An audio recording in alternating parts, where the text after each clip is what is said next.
Good afternoon. Thank you for coming to our afternoon session. I'm hoping that a lot more people will come, but we are few and we are mighty. I'd like to introduce my daughter, Nicolette, Genevieve Apodaca Pizzacillo Rose Shirley. And she has, well, I'll let her talk now. So, those of you who were here last year and have watched the videos on our Facebook page and in, so Baron 52, the Matajo family, explained last year that they have politely requested the U.S. government to review their case, their family's case. Baron 52 had a large presentation, the Matajo family put it on to what is now known as DPAA. And they said they would take the information, they asked for some other information to be provided back to the U.S. government.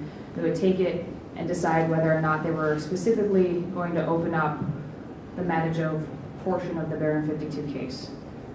Because essentially the way that Baron 52 was handled was everybody went down together, all of the families decided together, I'll air quote that, together, that the case was going to be closed.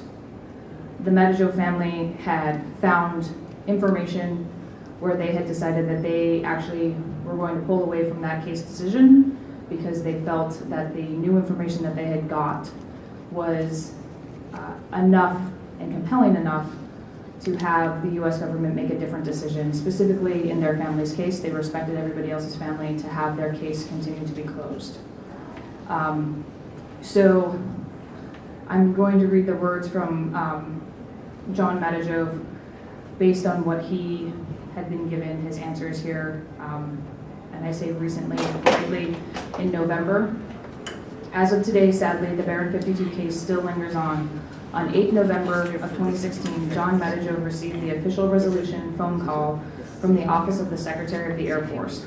3-star Lieutenant General Grosso had 6 people assembled in the conference room to listen in on this conversation. I have determined there is no basis to re-examine or disturb the original 1973 Killed in Action, KIA, determination. Upon hearing these words, John interrupted the general and immediately asked for an explanation of how that is possible, considering that the Tucson documents clearly show the Defense Intelligence Agency recorded that 4 of the 8 crew were captured. General Grosso could not verbally offer an explanation, as requested, but assured him that the documents were analyzed and the explanation would be forthcoming in written form and analysis accomplished by DPAA. The written analysis arrived a week later with absolutely no mention of the Tucson documents whatsoever. General Grosso had assured John during this call that she would, and I'm air quoting here, do some more work on the documents and that we will be getting back with you shortly. On January 10th, 2017, John received the following written response from the General's office.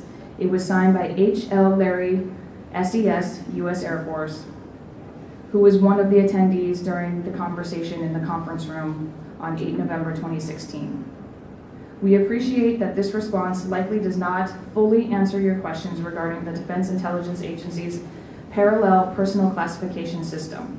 However, given the passage of time since the downing of Baron 52's flight and DPAA's mission focus specifically on POW MAA personnel, DPAA is the agency best suited to assist in this manner. Remember, this is coming from the Air Force. In essence, the Secretary of the Air Force was passing the buck to DPAA. Secretary of the Air Force based the above written response on a paragraph directed to Congressman Van Hollen in which DPAA's Director of Outreach and Communications, Mr. Todd Livich, who was tagged with handling all the matters left unfinished with Mike Lennington's resignation. So for those of you who don't know the case, the original presentation to DPAA was given with Mike Lennington present, and he said that he would specifically take it upon himself to give the Matajo family an answer. And then roughly 4 months later, 5 months later, he left DPAA. Hence why Todd Livich was set to handle answering these questions. Todd's answer read, on your May 24th, 2016 response to your April 21st, 2016 letter, on behalf of the National Alliance of Families for America's Missing Servicemen, we promise to respond to the unanswered questions. As the Director of Outreach and Communications, I am pleased to respond to these questions. So if you didn't catch that, John was here last year. We sent a set of questions through the Alliance on behalf of John and his family. And because he was a guest speaker here at last year's meeting, that meant that there was a list of questions that DPAA was given, and their answer is what I'm now reading you a year later. Case question from family member John Matajov. Recently revealed tourism documents from Texas Tech University show that DIA had a parallel accounting system. In this system, 4 crewmen from Baron 52 were listed as KK status, which according to their system meant captured, died in captivity. Please provide the documents concerning this status for these servicemen, a status under which they carried until 1979, and explain why DoD organizations testified to the Senate Select Committee on POW MIAs that these men were actually carrying KIA, killed in action, after the war. Please add any other new and updated information that is available. In the response from DPAA came the following paragraph, which did not answer the question at all, but rather gave blatantly false information. This response speaks directly to the hallmark of DPAA's obfuscation and deceit, while pointing the accusatory finger to the Matajov family's pursuit for the truth about their brother. It read, regarding the tourism documents discovered at Texas Tech, the Defense Intelligence Agency used numerous codes to denote the status or statuses of and condition of missing or captured personnel.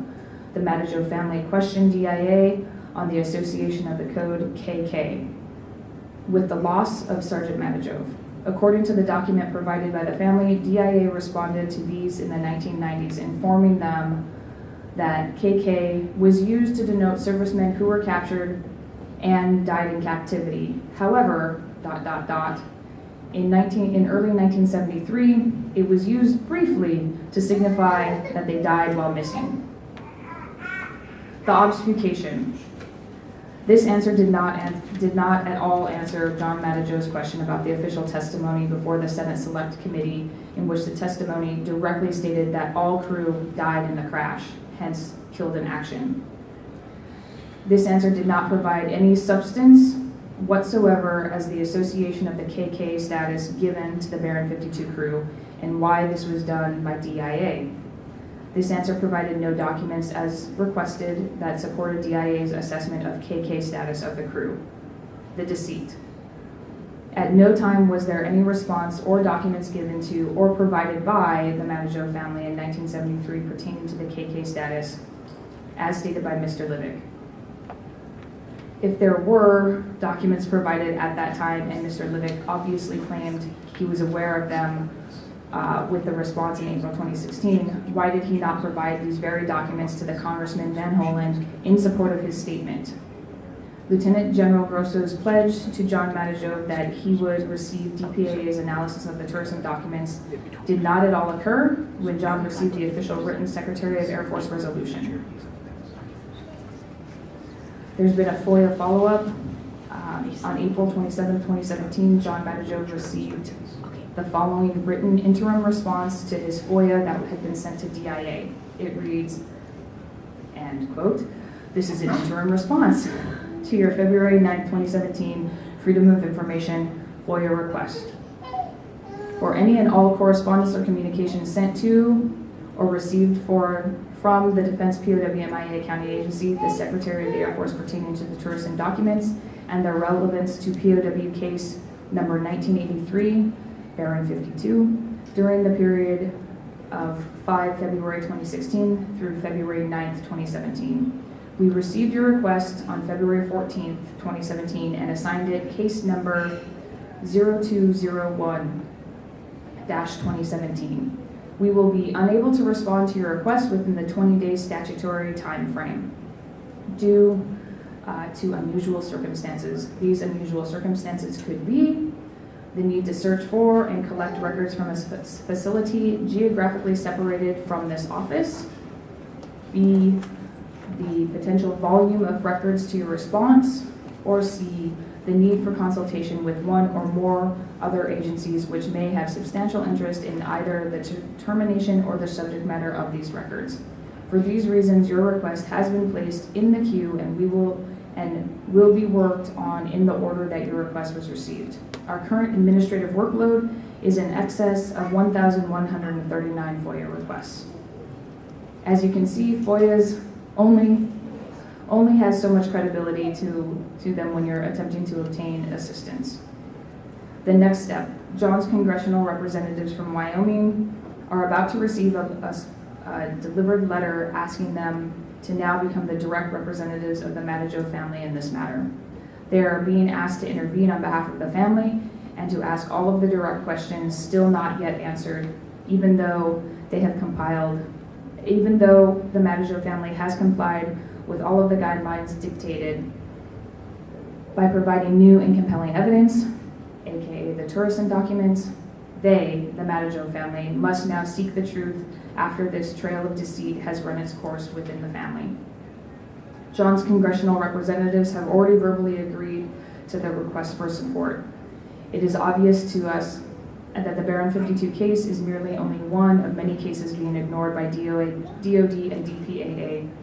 Sergeant Joseph Madijoe's service secretary is now implemented in this unjust and unfair accounting as well, as the Secretary of the Air Force should have officially requested DPAA to analyze the Turrison documents upon realization that they had not actually been done and the review had not been conducted by DPAA in 2016.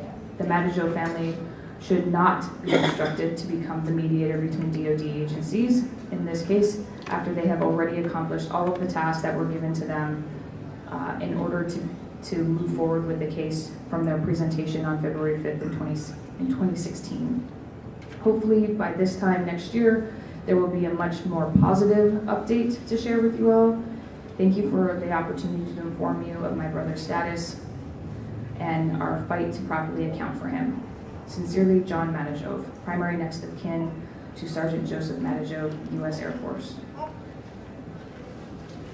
If you have any questions, I actually can't answer them because I don't know the ins and outs of the case as well as John does. However, myself in conjunction with John, wrote a bits and pieces from September of last year that discusses the case a little bit more in depth if you're unaware of his case.